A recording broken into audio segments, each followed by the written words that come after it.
Hello, gorgeous soul. Welcome to Susie's Enchanted Crossroads. I'm Susie, and this podcast helps you navigate your journey through the crossroads by taking a deeper look into witchcraft and spirituality. So settle in, grab your beverage of choice, and let's get this episode going. Good morning, good day, or good evening, lovely audience members. I have a special guest for you today. Uh, you might have seen her on TikTok. I haven't had the pleasure of knowing her. I had gotten a reading from her back in February 2022. I am a big fan of her work and her insight. And today we are talking with Renee, who is a spiritual baddie known for her remarkable gifts and transformative gifts. Renee is a psychic witch harnessing her abilities to heal and elevate countless lives. She is well known for her work in love, soul contracts, and the intriguing realm of twin flames. Hi, Renee. Thank you for joining me today. How are you? Hi, I'm so great. Thank you for having me. Yeah.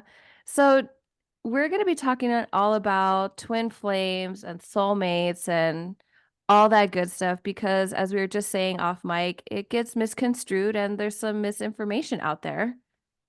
Yes, so much misinformation. When I started my journey, I was led on different paths, and it ultimately led me to where I am now. But there's definitely misconception of what a twin flame actually is and how it impacts your life. Yeah, for sure. And when I was going, like trying to find your email, I was like, when was the last time I'd gotten a reading from Renee? And I was like, oh shoot, way back February 2022. And it wasn't really about twin flames or anything like that. You were really helping me with some other insight that we can talk about later. But I was like, damn, like this was so insightful. Do you feel like your abilities have grown in the past 2 years? Uh, Definitely. It's definitely grown. I scare myself sometimes with what I know because I use the cards, and that's kind of like how I started my journey on spirituality, is like using tarot cards. But I've come to realize I don't need them. I just use them as a tool for my clients to kind of show what I'm already feeling. Yeah.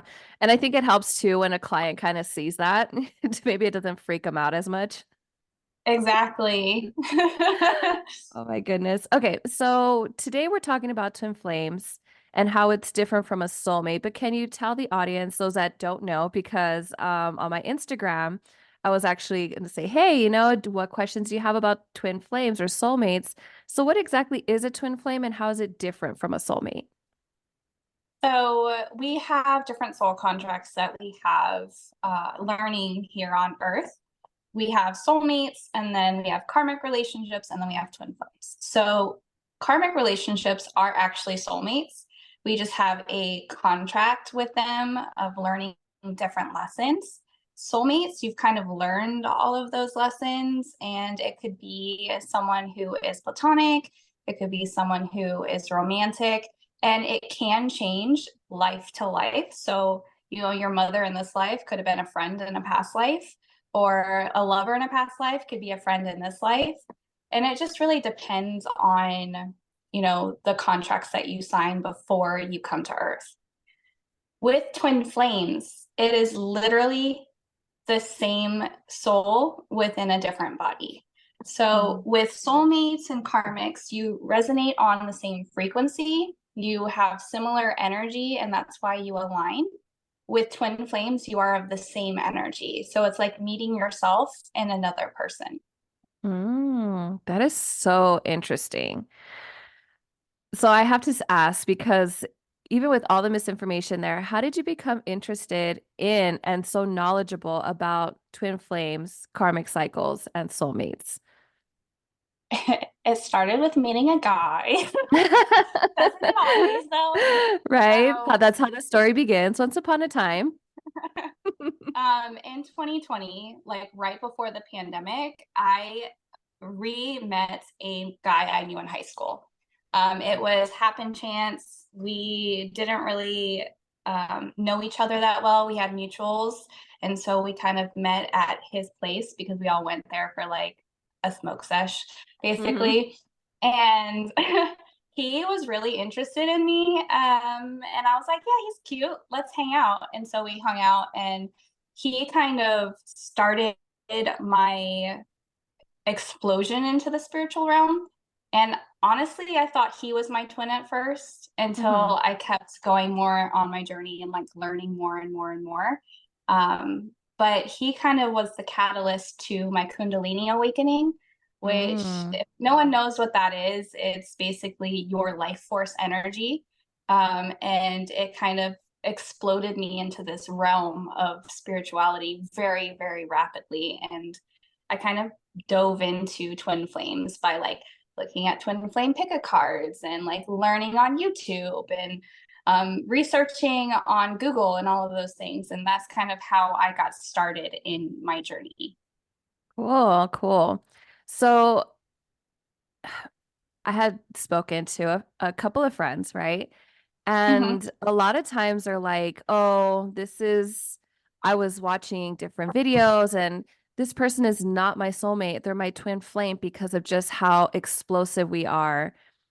And to me, sometimes I'm like, that's borderline toxic. Are you sure you're not creating an excuse or a reason to stay with this person, saying that they are your twin flame? Because what we read or what we see is that twin flames can, be very explosive. It's the other missing part of you. Sometimes it can seem toxic, but it's not. Can you shed some light onto that? Absolutely. Thank you so much for bringing that up, because that is the main thing on why people think that someone is their twin. I can tell you that from experience with my twin, we never really exploded at each other. In fact, we were kind of really avoidant of those emotions because we cared so deeply for each other, and we Hmm. always wanted what was best for each other. And so when I hear about that toxicity, it kind of saddens me because people think that's what they deserve, when that's really just a karmic relationship. People really do like find these karmic relationships where we're meant to learn self-love, self-respect, learning how to communicate with others. And they take that and they find information on the internet to kind of justify the Hmm. relationship that they're in. And I can tell you, I was one of those people up Hmm. until, I met my actual twin. I was like, we're so passionate for each other and we always run back to each other, but we fight like crazy and it's very toxic and we just both need to heal. And yes, we both do need to heal, but we're Hmm. not meant for each other. It was just Right. a lesson and we need to close that door to move forward. Right. And I can attest to that because I had I had a pattern, right? But when you're Mm-hmm. so close to the picture, you don't see that pattern. And with the past relationship, I was so young. He was so much older than me, right? And I didn't know what a narcissist was. Like I had no idea. But I had this thing of like repeating the same fucking lesson over and over again. But this was before my real spiritual awakening because at the end of the day, it was against my religion, but I always had a pull towards it. So now I'm like, you know what? This was a karmic cycle that I had to break within loving myself and knowing that if I see something, I need to say something, right? If it bothers me, which is very, very difficult because I am a recovering people pleaser and a perfectionist, right? That's the Virgo in me. But I'm so passionate and loyal that it was almost to my detriment. Right. So that I knew that was like, because I was like, there's no way this man is like my twin flame. There's no way. No. You know what I mean? Nope. Because it did not align to me that way. But hearing other people talk, I'm like, that doesn't seem right. It seems like you're supposed to be learning something. But again, this is before my spiritual awakening, right? Where Right. when I ended that relationship, that was what literally catapulted me into this journey, which is so wild, right? I was like, damn, I could have had this way before if I had just, but again, as I've said before on my podcast, it was my ego. I was upset. I had we all have our breaking point, but I was upset. I was like, why do I need to change? He's the one messing up. He's the one cheating, blah, blah, blah. Why do I got to leave this house? So it was a lot of my ego getting in the way. Right. But What is the most common misconception besides the toxicity do people have about twin flames or karmic cycles and soulmates? I think people get them mixed up very, Mhm. very often. I can tell you from experience, when I was meeting a karmic relationship, that I felt butterflies. I had like the tunnel vision, in the Mm, movies, and then like their whole face would like illuminate and the background would just yes. fade. Yeah. That's what would happen to me in karmic relationships. Mhm. And it's very like attached to each other, very codependent. Like you guys are wanting to wake and spend like every second of the day with each other. And it's the same with soulmates, but you don't feel that attraction. It's more calm, it's peaceful. It's like feeling like you're at home with somebody. And Mhm. then your twin flame is the same way. So I'm I'm under the belief system that if you are highly attracted to someone up front and you are wanting to rush into things and you're wanting to spend every waking moment with each other, that more is a karmic relationship. Whereas with, soulmates and twins, you can still have that independence. You'll miss that person for sure, and you will Mhm. want to spend more time with them. But on the other end of it, you'll still value independence within yourself. So you can be yourself with being this with this other person. Right. Perfect. Yeah, I love that because a lot of times it is misconstrued, right? And we think, oh my gosh, I have to be with this person, almost borderline obsessive. And Right. then you lose yourself, and then you have a whole cycle all over again. Yep. Um, speaking from experience, right? What challenges are commonly faced in twin flame relationships, and what advice can you give on the way things could be navigated? So, what I've noticed most in my twin flame clients is that there is a lot of insecurities and Mm. fear that bubbles up to the surface for us to heal within this dynamic. And I think we've all grown up in extremely toxic dynamics, which create, issues with communication and those insecurities. And there's almost always an avoidant and an anxious attachment style within the connection, where Hmm. the avoidant is the runner, which is, we hear that so much, right? Yes. But it's not that they're running from the connection, they're running from themselves, because Mm. that pain that they feel from those insecurities is so much that they just avoid them. And then with the anxious attachment, it's like if they don't have that person validating them like constantly, they get really anxious. And so they chase. And that's where the runner chaser dynamic comes in. And it's really it's really hard to break those cycles within the twin flame dynamic, and just in general, to be honest, Hmm. because I feel like everyone has either one of the anxious or avoidant attachment styles. They could have both too. That's also a thing. And you have to continually choose yourself, choose love instead of fear.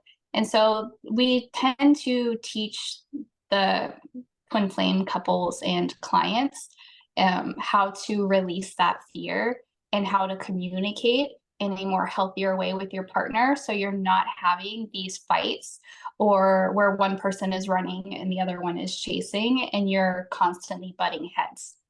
Mm. So, how can you differentiate between, because if you have an avoidant and anxious relationship, that it's not maybe a karmic cycle? So it's not going to be toxic. Like I said with what I said earlier, twin flame dynamics, you're not going to want to hurt the other person. Whereas with Mhm. karmic cycles, you tend to want to hurt the other person. It's Okay. like that power dynamic, right? It's like, I Hmm. need to be the one that's right. Whereas with the twin flame dynamic, what I've noticed, anyways, is that you'll want to hear out the other person and you will work through it.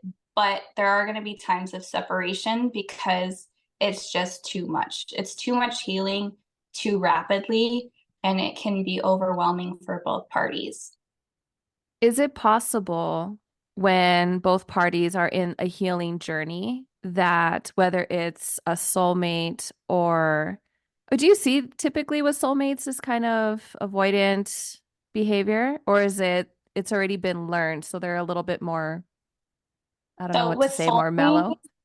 yeah, with soulmates is not as difficult. You don't really fight because you understand each other. Like I'm Hmm. not gonna say you never fight because I have Right, fought with my right. friends soulmates quite often, but it's where you'll want to reconcile and fix things with those people because you know that you have a soul connection with them.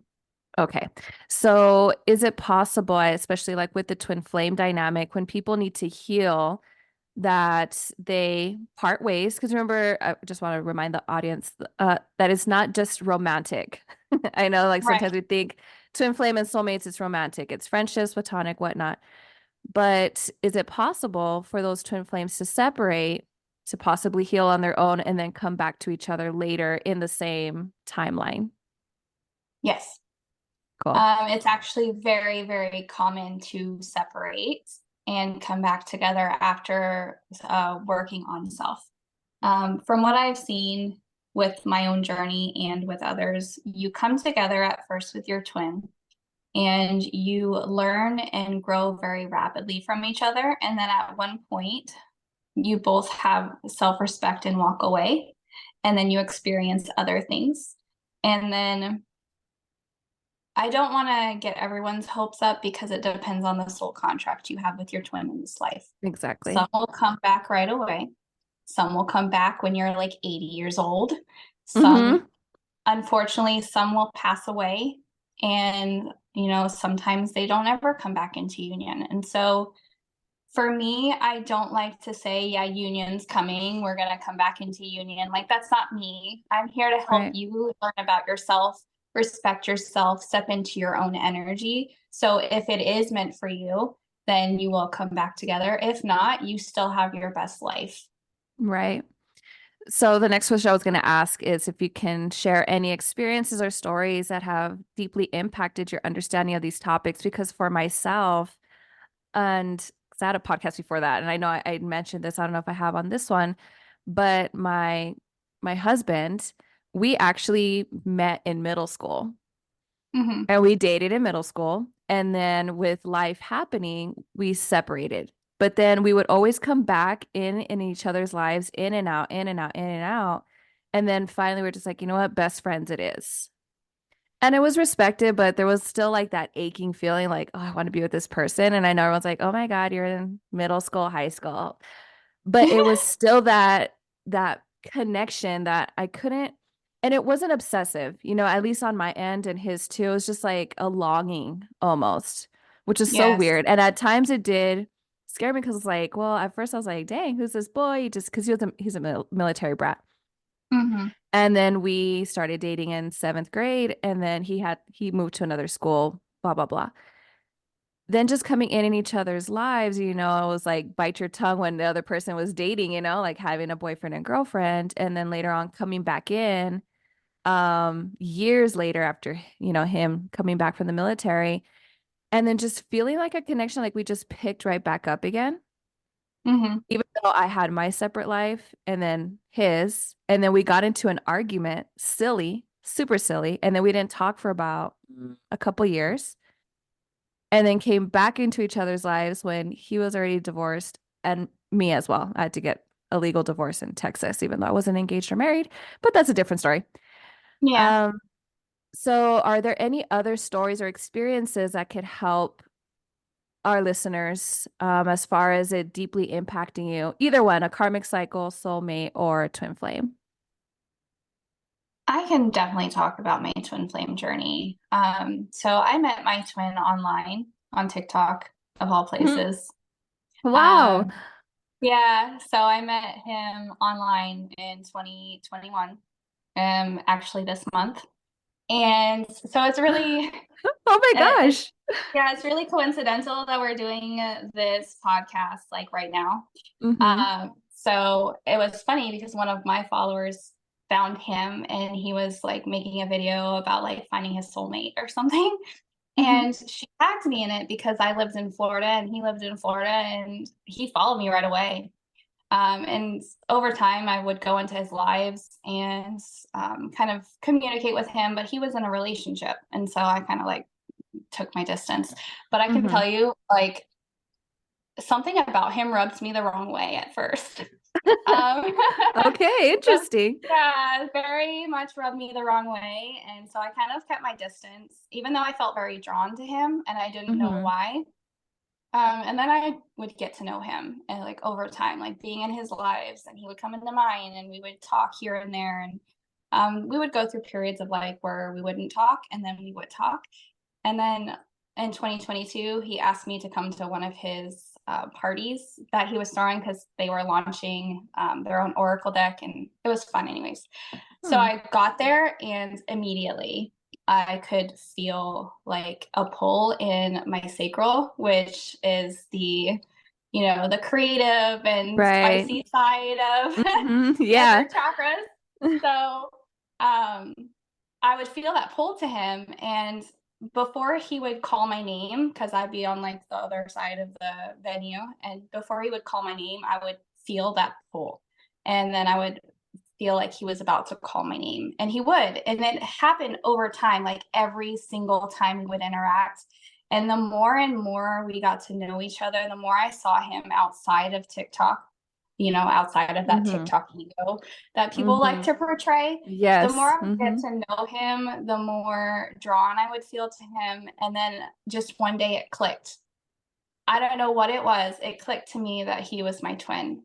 And the funny part about it is, like, 4 or 5 months later, I was on his live stream. I didn't told him anything either. I was just kind of exploring how I felt and healing myself.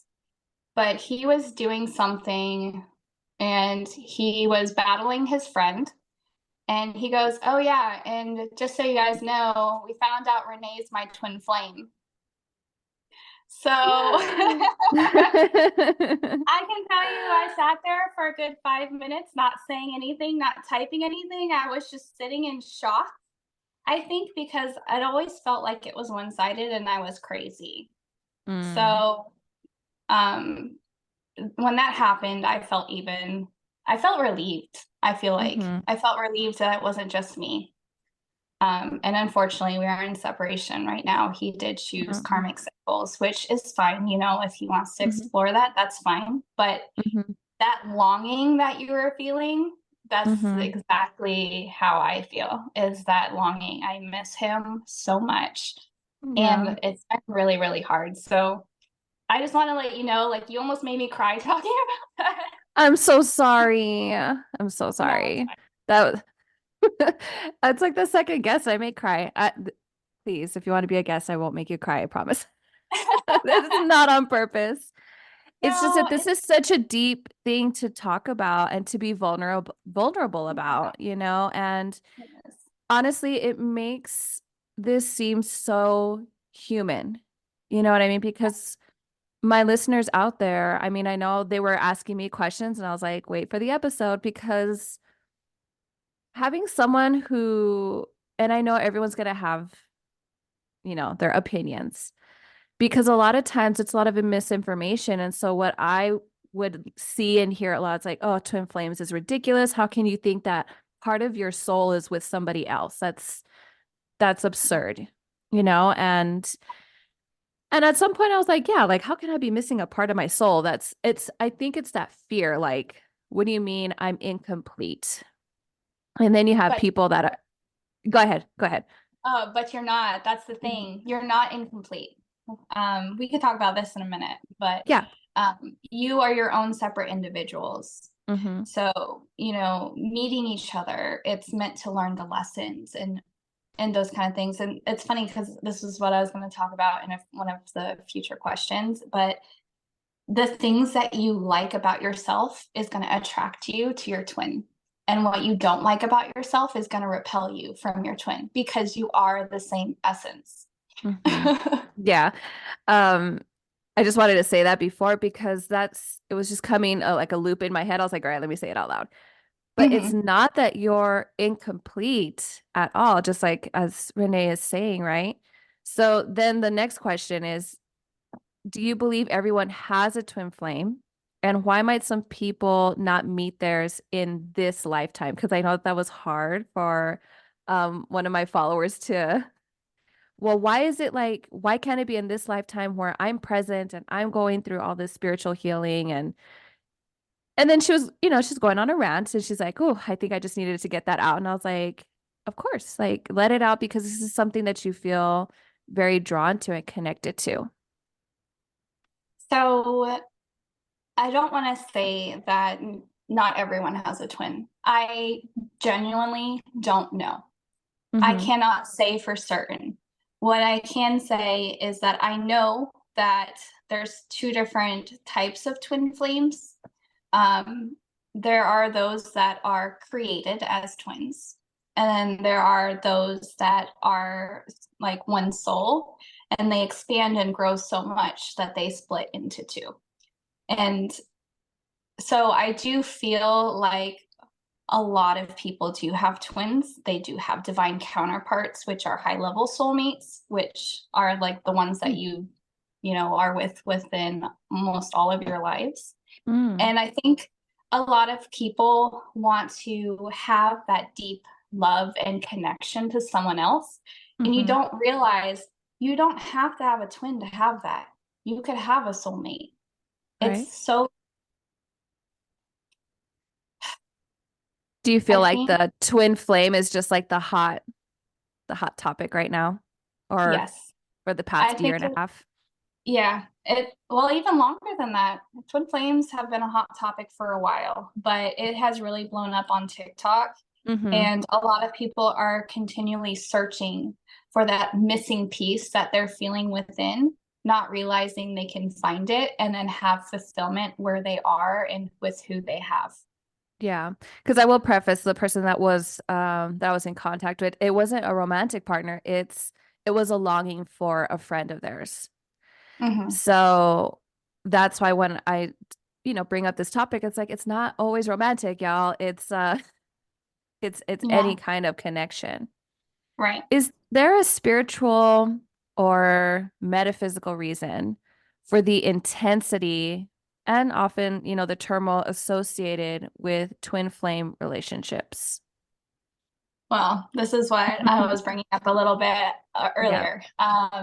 You meet yourself within your twin.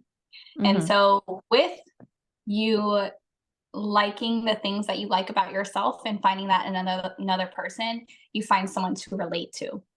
But on the other side of it, you're meeting someone with very similar shadows, maybe a different way of, expressing that shadow. And it's something that you don't like about yourself. And so, you push and pull until you find that self love and self care within yourself. And then you will stop running from each other. And so the Mm, push pull dynamic is like the hardest part, but that's because you're meeting yourself in another person. yeah. That blows my mind. Before I get into another tangent, let me just ask this next question. Um, and if we have time, I'll circle back. But do you Mhm. feel that people have more than one soulmate, or and I know we already said this, that soulmates can be platonic as well as romantic, but do you feel like people will have more than one soulmate? Absolutely. We have multiple soulmates, some platonic, some romantic. And if for some reason something doesn't work out with another soulmate, it's because it's not meant to. You're meant to meet someone else. We're going to still learn lessons from those soulmates. It's just not going to be as turbulent as karmic relationships. And it's not going to be so much as longing like with your twin flame. And so we definitely have many, many, many soulmates that we experience. And like I said earlier, we have the ones that are like friends in one life and then lovers in another. And then your mother in this life, but she was your brother in last life and those kind of things. That kind of topic always blows my mind, where it's like, man, we're so Yeah. close, but because I have gotten I guess the title. I don't know. It's like, oh my gosh, Susie, it's like you're the mom, the big sister, or like you're like such a mom to me. I was like, was I your mom in a past life? Hmm. I have that motherly energy, but just to Yeah. think of like all of the lives that you have lived before this one is Mhm. to me, I think it's a beautiful thing. And then some people are like, man, who bribed me to come into this timeline? I'm like, right, but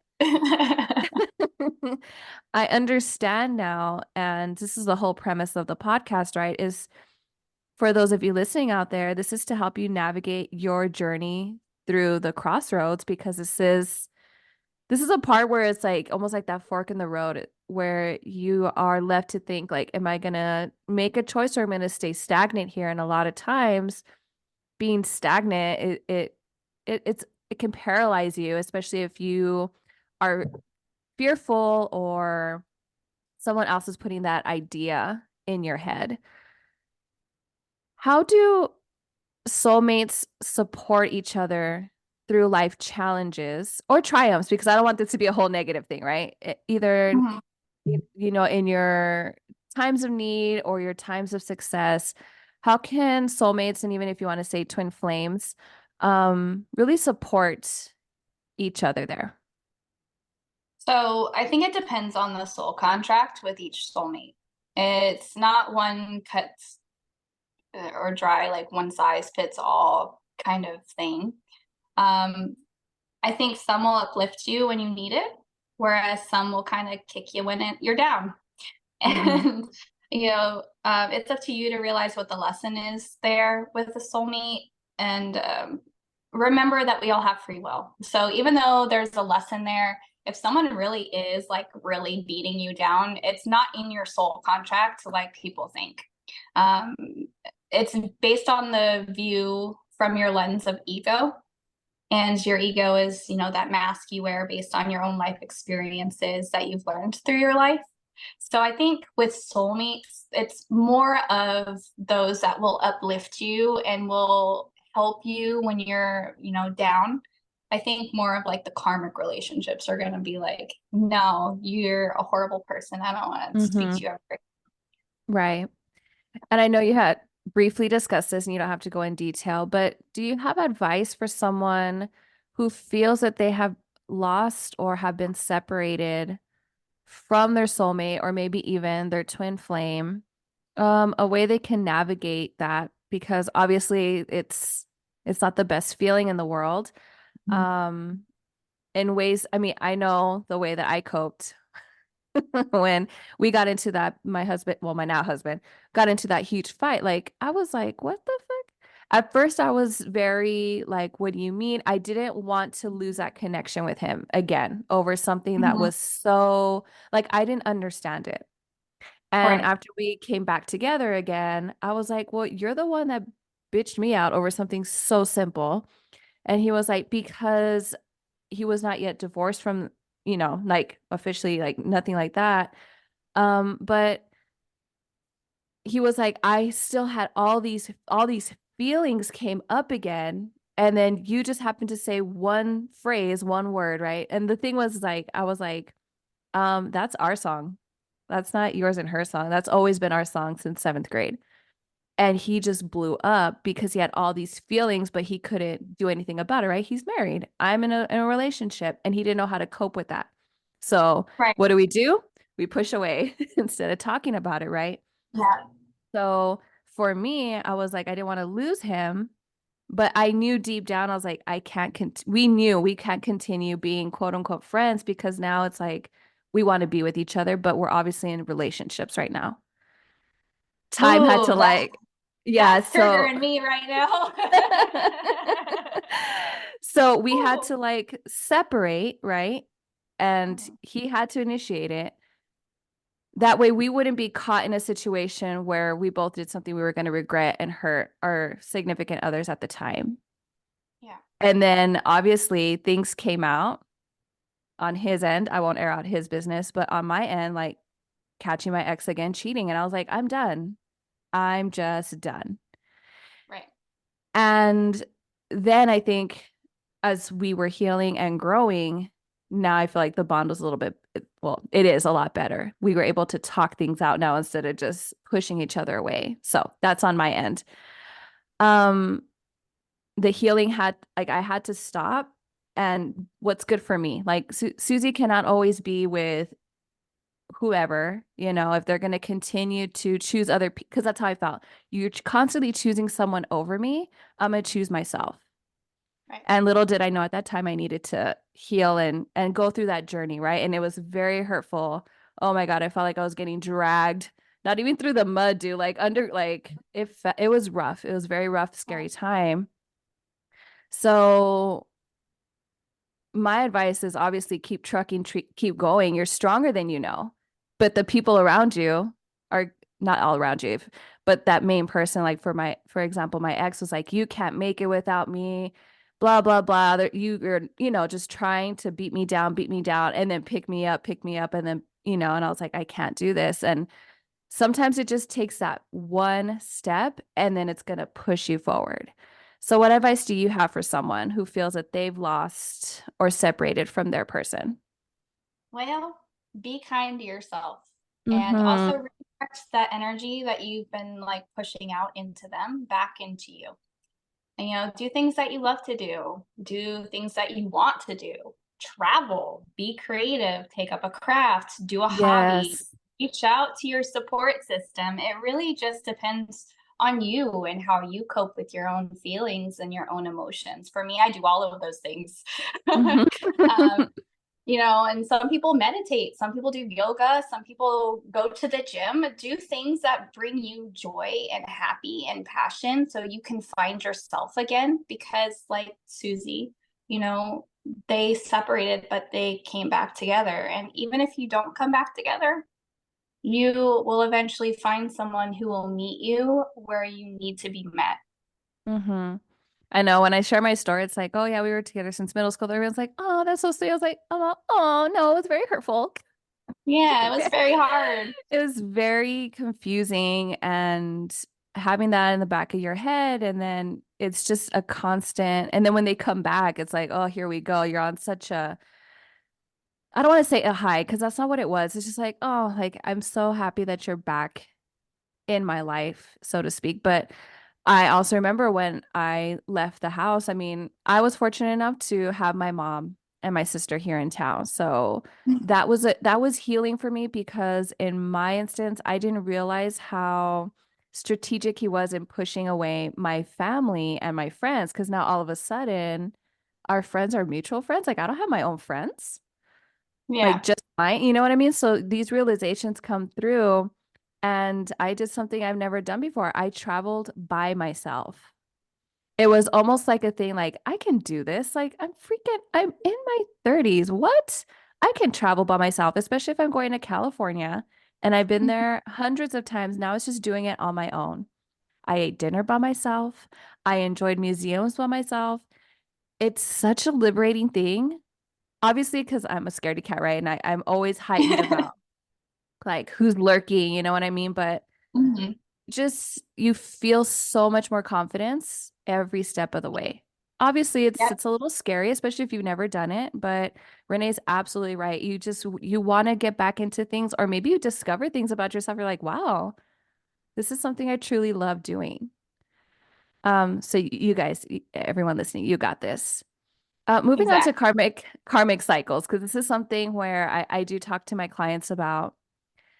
Can karmic cycles be seen in family patterns? And I was even thinking, I don't know if you read or do birth charts, but can you see either in a birth chart pattern or a family pattern?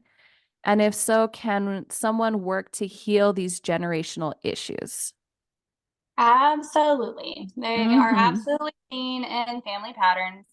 That's why we are born into certain families.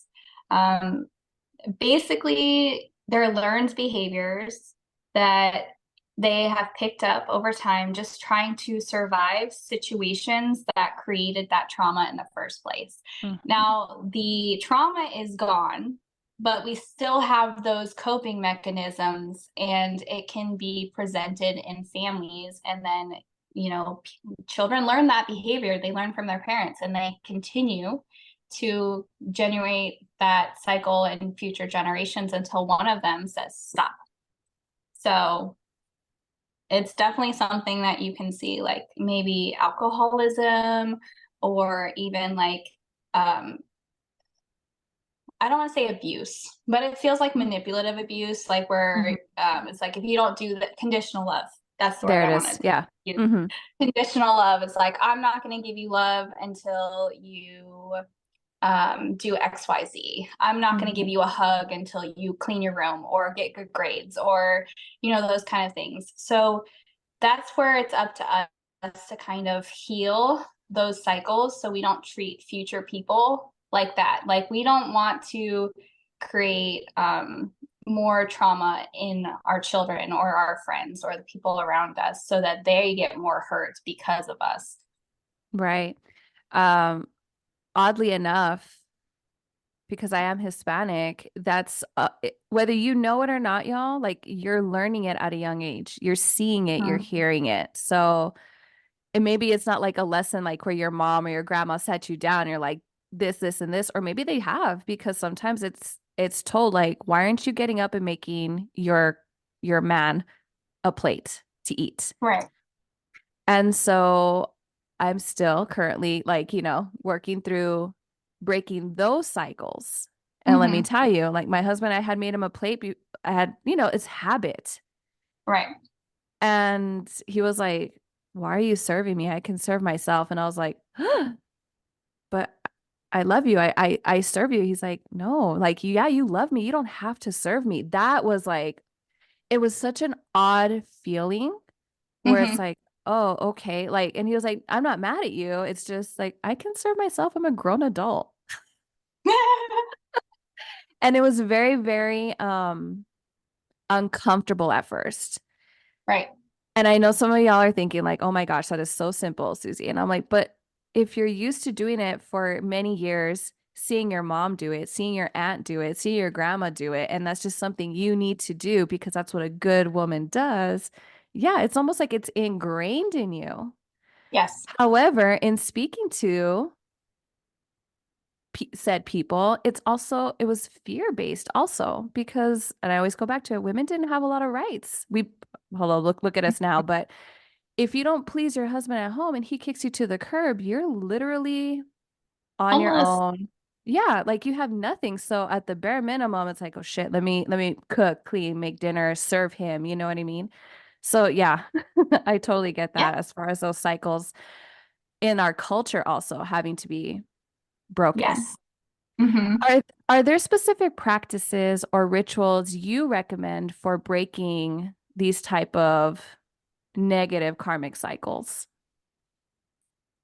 So I'm someone who likes to do things the right way and very quickly because I don't like lessons. I'm like, I don't want to do this no more. I'm just gonna cut it dry and like cut it off. So for me, I do the opposite of what I'm taught. Um, so I do the opposite of my parents all the time. Basically, really stepping out of my comfort zone like immediately. And I recognize not everyone can do that, but that's Mhm. just me. Um, my clients and I start with one thing. So it's one thing at a time. We pick one thing to work through, take it one step at a time. And if you do want to jump in immediately and do the opposite and like you really have that willpower, more power to you. But I always say like start with one little thing and like change that and shift it. And then when you feel like you've mastered that, move on to the next thing. And it's really worked with a lot of my clients and they have seen so much progress, at least even people I started dealing with like 6 months ago, they have come so far, and I'm so proud of them for that. And then as far as like rituals, I like to do burning bowl rituals. I don't know if you know what Mm, that is, but yeah. it's basically you get like a bowl. It's a fireproof bowl or some kind Mhm. of cauldron or something, and you write down something that really irritates you, anger, sadness, depression, like write down why and like go in depth about it and then just burn it in a bowl and release Mhm. that into the universe. Oh, I love that. I love burning stuff. Me too. it's so cathartic to really see it, put your energy into it, and then watching it just burn away. And then here, universe, take this far away from me. Yeah.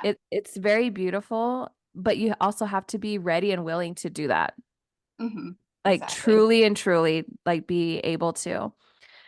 Man, we talked about a lot, but I know we talked about soul contracts. If someone was interested in figuring something out as far as their twin flame, their karmic cycle, soulmates, like what is a soul, like how can I see my soul contract? What are some resources or practices that you recommend for someone wanting to learn more about these spiritual concepts? So it's really hard for me to give specific twin Hmm. flame resources or even soul contract resources because there is so much misinformation on it. Yeah. I would say if you are going to research, make sure that the person you're gathering the information from isn't like perpetuating toxic cycles or keep you in obsession. Make sure it keeps you grounded in reality, and make sure your teacher is grounded in reality and also teaches you to love yourself enough to walk away from like toxicity, no matter what the soul contract is to you. So I would say just make sure that the content you're consuming is empowering you instead of maybe pulling you down or creating toxicity or fear within your life. Hmm. And I love that you say that because that's what I ask of my guests, right? Like if and we all understand like times are difficult and you want to just learn on your own, but if you venture out to get a reading or get a coach or whomever, you really need to do your research on that person because just as Renee said, like we have that ego online, right? Because Mm-hmm. that just happens. You want to make sure that whoever you're seeing online or on the website is truly that person when you're having that reading, when you're having that one-on-one. So obviously Exactly. I'm vetting Renee. So so you know that she's a safe person. She knows what she's talking about, but also so that way you can hear her one on one as if she's talking to you and you have these questions to my audience out there. So luckily enough, she works with clients as you've been hearing. So Renee, can someone work with you? How do you choose your clients? How can they come about, I guess, either booking with you or because I have a friend who's like, "Ah, it's because I don't know what to say. Like, what do I say? Because it's a thing of being vulnerable and their words, not mine. I feel so stupid asking about like my soulmate. And I was like, because that's society in your head saying that soulmates are dumb or this is, something ridiculous. So, advice on if any of my audience members want to come to you, what they should expect, what they can bring that can help you help them. Right. So I have a variety of different services that meets the needs of everyone. I do spell work for those who maybe are just starting out and they don't feel comfortable, doing, talk sessions or readings or anything like that. So we can start with like healing spells.